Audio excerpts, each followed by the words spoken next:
नमस्कार, स्वागत है आपका OneXBet द्वारा प्रस्तुत इंडिया न्यूज के खास कार्यक्रम क्रिकेट प्रेडिक्टा में। मैं हूं आपके साथ अनन्या बेदी। आईपीएल प्लेऑफ की दौड़ से बाहर हो चुकी मुंबई इंडियंस और लखनऊ सुपर जायंट्स आज वानखेड़े स्टेडियम में पर अपने आखिरी मैच में जीत के साथ टूर्नामेंट से विदा लेने की कोशिश करेंगी। वानखेड़े मुंबई का घरेलू मैदान है और इस संस्करण में इसे 7 मैचों की मेजबानी मिली है। आज होने वाला मैच यहां इस सीजन का आखिरी मुकाबला होगा। अंक तालिका की बात करें तो मुंबई इंडियंस इस वक्त नंबर 10 पर है। टीम ने 13 में से अब तक केवल 4 ही मैच जीते हैं और उसके पास 8 ही अंक हैं। वहीं लखनऊ की बात की जाए तो इस टीम ने 13 में से 6 मैच अपने नाम किए हैं। उसके पास कुल 12 अंक हैं। देखना होगा कि कौन सी टीम जीत के साथ अपने अभियान को समाप्त करने में सफल रहती है। आज के मुकाबले पर ज्यादा बात करने से पहले बात कर लेते हैं कल हुए मुकाबले की। आईपीएल 2024 में सनराइजर्स हैदराबाद और गुजरात टाइटंस का मैच बारिश के कारण रद्द कर दिया गया। हैदराबाद में गुरुवार शाम से रात तक बारिश होती रही। ऐसे में अंपायर्स ने दोनों कप्तानों से चर्चा कर मैच रद्द करने का फैसला किया। दोनों टीमों को एक एक अंक दिए गए। इसी के साथ सनराइजर्स की टीम मौजूदा सीजन के प्लेऑफ में पहुंच गई है। हैदराबाद प्लेऑफ में पहुंचने वाली तीसरी टीम बनी है। अब टीम 19 मई को पहला मैच में पंजाब को हराकर 17 अंक तक पहुंच सकती है। दूसरी ओर गुजरात का लगातार दूसरा मैच बारिश में धुला है। गुजरात 14 मैचों के बाद 12 अंक तक ही पहुंच सकी है। पिछली बार टीम प्लेऑफ रेस से बाहर हो गई थी, जबकि कोलकाता को प्लेऑफ का टिकट मिला था।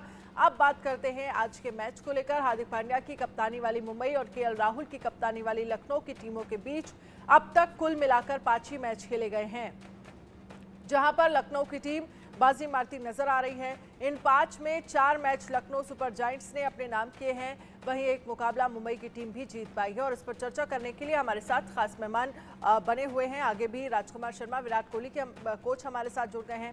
अतुल वासन पूर्व भारतीय क्रिकेटर, नोएल डेविड पूर्व भारतीय क्रिकेटर और Sunil Yashkara founder Indian sports fan हमारे साथ जुड़ गए हैं। सबसे पहले राजकुमार सर, आपसे शुरुआत करना चाहेंगे क्योंकि कल जिस तरह से हैदराबाद को भी और साथ ही ये कह सकते हैं कि गुजरात टाइटंस को ही मैच क्योंकि नहीं हो पाया, एक एक पॉइंट मिल गया। हैदराबाद के लिए तो अच्छी खबर थी और आखिरी मैच जो है वो कल एक तरह से गुजरात का हो गया। कैसे देखते हो? और इसके साथ ही एक बहुत ही इमोशनल पोस्ट भी आया है शुभमन गिल का। देखिए, वो इमोशनल पोस्ट तो मैंने नहीं देखा कि क्या लिखा है उन्होंने, बट डेफिनेटली वो फील कर रहे होंगे कि टीम क्वालिफाई नहीं कर पाई। वहीं सनराइजर्स को 1 पॉइंट मिला और वो क्वालिफाई कर गए। वो मैं तो कहता हूँ कि सनराइजर्स शुरू से ही डिजर्व करती थी। जिस तरह की उन्होंने क्रिकेट खेली है शुरू से, जो उन्होंने टेम्पलेट सेट किया इस आईपीएल में, जो मोमेंटम उन्होंने दिया है हर टीम्स को कि वो 250 रन बना सकते हैं, तो मुझे लगता है कि वो एक नया टेम्पलेट था इस बार आईपीएल में और वो बिल्कुल डिजर्व करते थे क्वालिफाई करने के लिए। और अभी भी मैं कहता हूँ वो एक बहुत स्ट्रॉन्ग कंटेंडर हैं। On their day they can beat anybody और वो बहुत ही एक खतरनाक टीम है, बहुत बैलेंस टीम है। कमिंस शानदार कप्तानी कर रहे हैं और शानदार उनके पास ओपनर्स हैं, ट्रेवल हेड और अभिषेक शर्मा के रूप में, जो बहुत ही अच्छे से पावर प्ले को कैच कर रहे हैं। तो कुल मिला के बहुत अच्छा चांस है एसआरएच के पास इस बार ट्रॉफी जीतने का। मैं बता देती हूँ, उन्होंने जो पोस्ट लिखा है उसमें लिखा है कि इस तरह के अंत होने की उम्मीद नहीं थी, लेकिन ये सीजन जो है वो सीखने और कई बेहतरीन यादों से भरा रहा। मैं 3 साल तक इस खूबसूरत परिवार का हिस्सा रहा हूँ। ये एक ऐसी यात्रा रही है जिसे मैं कभी नहीं भूलूंगा।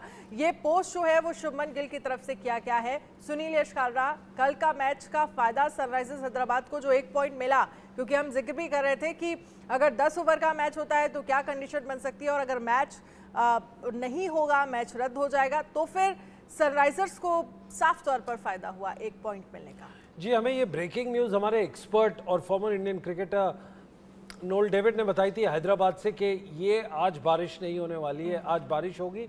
हो सकता है मैच कटे और हो सकता है 6 ओवर का हो, 8 ओवर का हो, ये नहीं पता था। बट जी हाँ, जो हमने डिस्कस किया 4:30 बजे, वो 8:30-9 बजे अंपायर्स ने उसका डिसीजन लिया। पॉइंट नंबर 2, इसमें बड़ी इंपॉर्टेंट बात सर ने कही है और वो है एसआरएच के ऊपर। राजकुमार जी, आपने जो कहा है कि इन्होंने नया टेम्पलेट सेट किया है जो कि बिल्कुल हमें दिखता है 250 प्लस।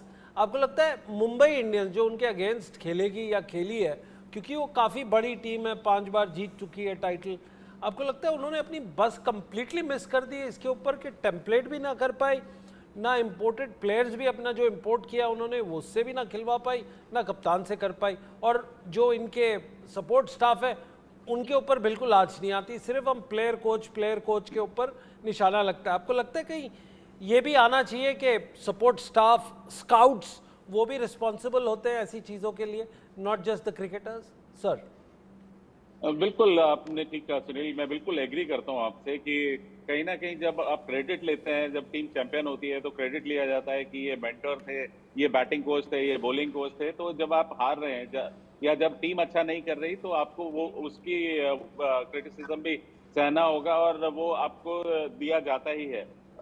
और बिल्कुल यहाँ पर काफी हद तक फेलियर रहा है, और फेलियर सुनील मैं कहूँगा डे 1 से इनका शुरू हो गया था। जब इन्होंने हार्दिक पांड्या को अनाउंस किया था कैप्टन, उसी दिन से कंट्रोवर्सी एक चालू हो गई थी मुंबई इंडियंस की टीम में, और वो चलते चलते इतनी बढ़ती गई कि ये टीम सेटल ही नहीं हो पाई। इतने बड़े बड़े मेंटर्स इनके पास है, इतने बड़े स्टाफ है, सपोर्ट स्टाफ, लेकिन somehow they were not able to manage this controversy, और उसी कंट्रोवर्सी में बह गए। जिसे कहते हैं ना, वो एक मोमेंटम मिलता है किसी चीज को, बैटिंग का, बॉलिंग का या जीत का, ये उस कंट्रोवर्सी के मोमेंटम में ही चलते चले गए। और कहीं ना कहीं वो एक जो मैं कहूँगा डिवीजन तो नहीं कहूँगा, लेकिन हाँ वो एक जो पॉइंट था वो बढ़ता ही चला गया, और उसका नुकसान काफी मुंबई को हुआ कि आज वो लास्ट पायदान पर है। वेल आपने देखा वो लास्ट पायदान पे ही नहीं है, ये तीसरी बार ऐसा हुआ आईपीएल के अंदर कि इनकी ये वन ऑफ द वर्स्ट है। अगर आज ये हारते हैं तो बहुत नीचे आ जाते हैं ये इसके अंदर, पर जितने एक्सपेंसिव कोचेस, जितने एक्सपेंसिव सपोर्ट स्टाफ है, उतनी इनकी ऑर्डिनरी ट्रीटमेंट रही है। बट अगर स्टैट्स देखें, अतुल आपसे ये सवाल है, हार्दिक पांड्या का अगर आप स्टैट्स देखें तो उसमें कोई ज़्यादा फर्क नहीं है जो उन्होंने गुजरात उसके लिए किया है, आपके गुजरात के लिए जो 2 साल उन्होंने किया है, सेम परफॉर्मेंस उनकी, ज़्यादा 19-20 का फर्क नहीं है, वो मुंबई के लिए किया है। तो कहीं ना कहीं आपको लगता है ये जो नैरेटिव बना है, one of the great allrounders, Kapil Dev को रिप्लेस करने वाले, उनकी टक्कर वाले, सेम अमाउंट का वो जब मुंबई इंडियंस में खेलते तो टीम बिल्कुल नीचे आ जाती है। आपके व्यूज, ये नैरेटिव प्रोड्यूस किया गया है या तो कमेंट्री बॉक्स में हुआ है या सपोर्ट उसमें हुआ है? आपको लगता है ये कहीं एक्सपोज हो गया नैरेटिव? नहीं, आई थिंक ये मशीनरी है, एक प्रमोशन और बीसीसीआई का जो मैकेनिज्म है, जो एंडोर्सर्स हैं, ये जो प्लेयर मैनेजमेंट कंपनीज हैं, ये जो एडवर्टाइजर्स हैं, ये एक नैरेटिव बनाते हैं और इसी के फोकस करके एक क्रिएट करते हैं हाइप। एक मुझे लगता है कि जसप्रीत बुमराह देखो, वो 10 टाइम्स बिगर स्टार है, वो लेजेंड होने के कगार पे है, और he is less marketable than Hardik Pandya. तो आप देख सकते हैं कि, और ऐसा बार बार कपिल देव जो लेजेंड से मिलाने से पहले थोड़ा सा डरा करें लोग, because he can be a poor man's Kapil Dev, but he cannot be Kapil Dev. Kapil Dev के लिए बॉडी ऑफ वर्क चाहिए और वो उस तरह का कंटेंट चाहिए। तो हम क्या करते हैं, easily get swayed by it. So but and it is wrong also to blame Hardik Pandya के मुंबई के हारने से। उसकी परफॉर्मेंस तो उसके स्टेचर से कहीं बिलो चल रही काफी दिन से। कभी वो टेस्ट मैच डॉज करते हैं, वनडे डॉज करते हैं, तुझे बैक में भी तो काफी इंडल्ज किया गया उन्हें। अब टाइम आ गया डिलीवर करें इस इंडल्जेंस को, अदरवाइज क्या होगा कि थोड़ा सा फिर जब वक्त बदलता है ना, आपको बीच में अगर आपको रेटिंग दी है तो परफॉर्मेंस करनी जरूरी है। परफॉर्मेंस को लेकर एक मिनट, हार्दिक पांड्या की जो परफॉर्मेंस रही है 13 मैचेस में उन्होंने इस बार 200 रन बनाए, 18 की एवरेज से, और स्ट्राइक रेट है 144। अगर आप एज अ बॉलर देखें 13 मैच में 11 विकेट्स, और पिछले साल देखें आप तो उनकी कुछ ज्यादा वही 16 विकेट 3 विकेट, 16 मैच में 3 विकेट और 16 मैचेस में 346 रन। तो जो अतुल ने पॉइंट किया है वो बड़ा क्लियर किया है कि एक मशीनरी है, तो बुमराह पीछे हो जाता है और Hardik Pandya just because he is an allrounder वो आ जाता है। राजकुमार साहब, एक और बात इससे निकल के आई है, अगर आप बुमराह को देखें, उन्होंने पावर प्ले में काफी कम ओवर्स किए और नीचे जाके डेथ में किए, और वो तब बॉलिंग करते हैं जब टीम के हाथ से गेंद निकल जाती है। इसका 2 रीजन हो सकते हैं, या तो बॉम्बे की बॉलिंग बड़ी वीक थी इसलिए जब रोकना होता था स्टॉप गैप के लिए तो बुमराह आके करते थे, और दूसरा क्योंकि बुमराह इतना अच्छा कर रहे हैं बाकी खिलाड़ी उनके अंदर आके पनाह लेके अपनी गंदी परफॉर्मेंस बच गए। आपको क्या लगता है दोनों में से क्या ठीक है? आप बॉलिंग में गलती की है मुंबई इंडियंस ने अपनी बॉलिंग प्लेसमेंट में, स्पेशली विद बुमराह? डेफिनेटली एक मैच तो मैं भी वॉच कर रहा था, और वहां पर आपका जो स्ट्राइक बॉलर है, आप उसको नया बॉल नहीं दे रहे। वो एक विकेट टेकिंग बॉलर है, वर्ल्ड नंबर 1 गेंदबाज है वो, खाली मुंबई इंडियंस के लिए नहीं पूरे वर्ल्ड में नंबर 1 गेंदबाज है वो। आप उसको नया बॉल नहीं दे रहे, आप मौका नहीं दे रहे उसको कि वो ओपनर्स को आउट करे और दूसरी टीम को बैकफुट पर डाल दे। तो आप आई डोंट नो किस तरह का एक्सपेरिमेंट करते हैं, लेकिन इसमें खाली कैप्टन को नहीं ब्लेम किया जा सकता। ये पूरी स्ट्रेटेजी होती है जिसमें कोच भी इन्वॉल्व होता है, बॉलिंग कोच इन्वॉल्व होता है। तो सभी लोग बैठ के स्ट्रेटेजी बनाते हैं कि अब ऐसा करेंगे हम, बुमराह को शायद बुमराह का प्रेशर होगा दूसरी टीम पर और हम बाकी के ओवर निकाल देंगे, या बाद में स्लॉग ओवर्स में डालेंगे, या जब पिटाई होगी तब बुमराह आ जाएंगे, या कोई पार्टनरशिप चल रही होगी तो आके बुमराह तोड़ेंगे। लेकिन मुझे लगता है कि एक पॉजिटिव मूव ये होता है कि जो आपका स्ट्राइक बॉलर है उसको आप नया बॉल दीजिए जिससे वो विकेट ले। जैसे कि बैटिंग में कहा जाता है कि जो आपका मेन प्लेयर है उसको आप ओपन कराइए जिससे उसे ज्यादा से ज्यादा बॉलें खेलने को मिले। उसी तरह फास्ट बॉलर का भी होता है। यहाँ पर अतुल बैठे हैं कि हमेशा ये बॉल छीनते थे, नया बॉल, कि नया बॉल मुझे डालना है, और क्योंकि नया बॉल ये स्विंग करा पाते थे। तो बुमराह की तो वर्ल्ड क्लास है, उसमें तो कोई बात ही नहीं है कि आप उसको चैलेंज ही कोई नहीं कर सकता। आपने बहुत अच्छा पॉइंट लिया है। मैं अतुल वासन को इस डिस्कशन में फ्रॉम अ फैंस पर्सपेक्टिव लेके आता हूं as an expert. Atul, if you got the best bowler in the world, number 1, जो सबसे एट विल विकेट लेता है, जिसकी इकोनॉमी सबसे नीचे है, बैट्समैन खेलते हुए डरता है, उसको आप opening as an attacking bowler को सिर्फ एक ओवर कराते हो पावर प्ले में और फिर पीछे भेज देते हो। आप कभी ये बॉलिंग कोच या थिंक टैंक कभी ये किस प्रेशर में कर सकता है कि उसको पीछे भेज दे? आपके व्यूज। देखिए, मुझे लगता है पहले मैच से ही क्लियर हो गया था, क्योंकि जो आपकी जो हरकतें हैं ना उससे पता लगता है कि आप श्योर नहीं हो। पहले मैच में बुमराह को 13वें ओवर में लेके आई, पता था कि अगर मार पड़ेगी तो ये बचा लेगा। तो तब तक तो मैच का 13वां हो चुका था। तो वहां से ट्रेंड शुरू हुआ ना जब इसका, तो उनको लग गया कि ये बचाने के लिए रखा है। और सही बात कह रहे हैं राजकुमार के, ऐसे प्लेयर को ऐसी यही वाली बात है कि आपने पैमेला एंडरसन को मूवी में लिया और उसे साड़ी पहना दी क्योंकि आपको सेंसर से डर लगता है कि ये सर्टिफिकेट ना मिल जाए। एब्सोल्युटली। नोल डेविड, हम पैमेला से डकर्क पे आते हैं और आपकी बॉलिंग की बात पूछ लेते हैं। 13 बड़े बड़े कैचेस इन्होंने क्रूशियल टाइम पे मिस किए in the past this thing.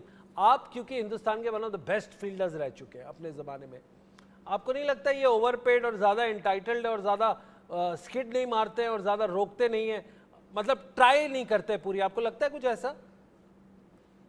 देखिए, एक फील्डिंग एक ऐसी चीज है, उसके अंदर से आना चाहिए, पैशन रहना चाहिए, इंटेंट रहना चाहिए फील्ड पे, you want to do. But I think this guys are all professional, उनके पास द स्किल्स है, सब कुछ है। The reason of them is, I feel that, they are sometimes they are too quick onto the ball, or, their approach is not exactly what a fielder needs. And I think catches to chute hai matches mein, but how you come back after that is very important. See, like when we used to field, agar catch chuta to we used to delete it from the mind, and next ball ke liye we are ready for it.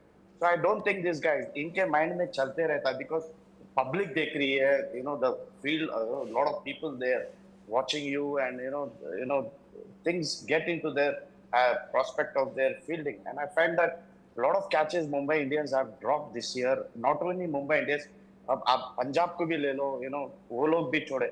There's nothing wrong on the field. There's nothing wrong in this, but the approach is something which is not appropriate by a fielder, and I think that is the lack of fielding system. I think the fielding coach must have worked hard on them, but when it comes onto the field, the pressure is also develops, that they want to do something good, and I feel that that's lacking in it, because I never expected this year that the fielding will be so horrible by all the teams.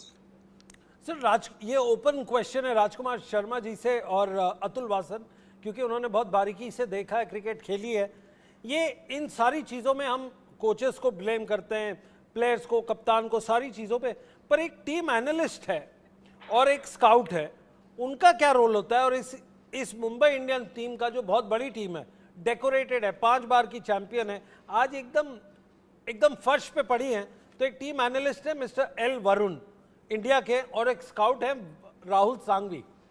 इनका क्या role होता है basically, क्योंकि सारी team तो निकल पड़ी है, ये 2 प्लेयर्स अभी तक, ये 2 जो टीम के एनालिस्ट हैं और स्काउट है, इनके ऊपर बात नहीं करिए, ये करते क्या है? अतुल, आपसे देखिए, मुझे लगता है कि अब ब्लेम गेम शुरू करनी है तो बेसिकली फिर यहाँ मत रुके कोचेज एनालिसिस पे, आप रुके जाके, जो बस ड्राइवर है उन्हें ग्राउंड पे लेके आ रहा है क्योंकि स्पीड ब्रेकर से जोर से लेके गया होगा वो। ऐसे तो किसी को ब्लेम नहीं कर सकते बिकॉज उन्होंने अपना काम किया है। बाकी फील्डिंग की बात कर रहे हैं नोएल डेविड, तो क्या अब आपने करना ही है ब्लेम। तो फिर पूरा सिस्टम पर ये मजेदार बात हुई है कि ये बताया कि आप बड़ी टीम है, आपके पास सब कुछ है, आंख है अच्छा, आंखें अच्छी है, चेहरा अच्छा है, पर खूबसूरत लड़की फिर भी नहीं बन रही क्योंकि अपनी जगह पे ठीक नहीं है। अपनी जगह पे अगर जब ये सारे कान आंख नाक मुंह नहीं ठीक होते तो खूबसूरती नहीं बनती है। तो ये पैसे खर्चने के बावजूद भी ये टीम हारी है, तो इट्स गुड फॉर चलिए, fans के लिए understand ओनली करते मनी हैं। Can not win you games. Atul, बहुत अच्छा पॉइंट है आपका। फैंस के लिए अंडरस्टैंड करते हैं। राजकुमार जी, एक टीम एनालिस्ट का जॉब प्रोफाइल क्या होता है? हम बेसिक अंडरस्टैंडिंग करते हैं, जैसे पूछते हैं कि काली पिच में और रेड सॉइल में डिफरेंस क्या है, इसी तरह से एनालिस्ट और स्काउट का एक्चुअल रोल क्या है?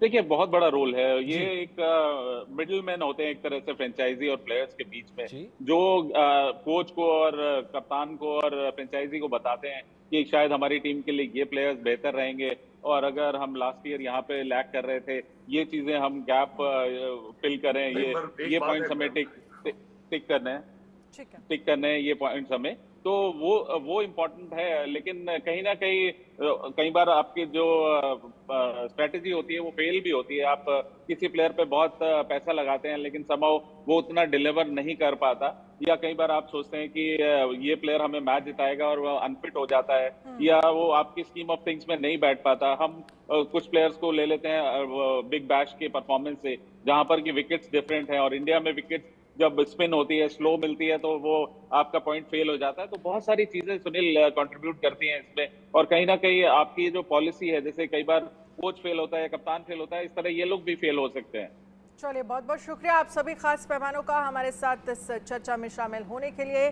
क्रिकेट प्रेडिक्टा में आज के लिए फिलहाल इतना ही। आप बने रहिए इंडिया न्यूज़ के साथ, आगे तमाम बड़ी खबरों का हम रुख करेंगे। इसी बीच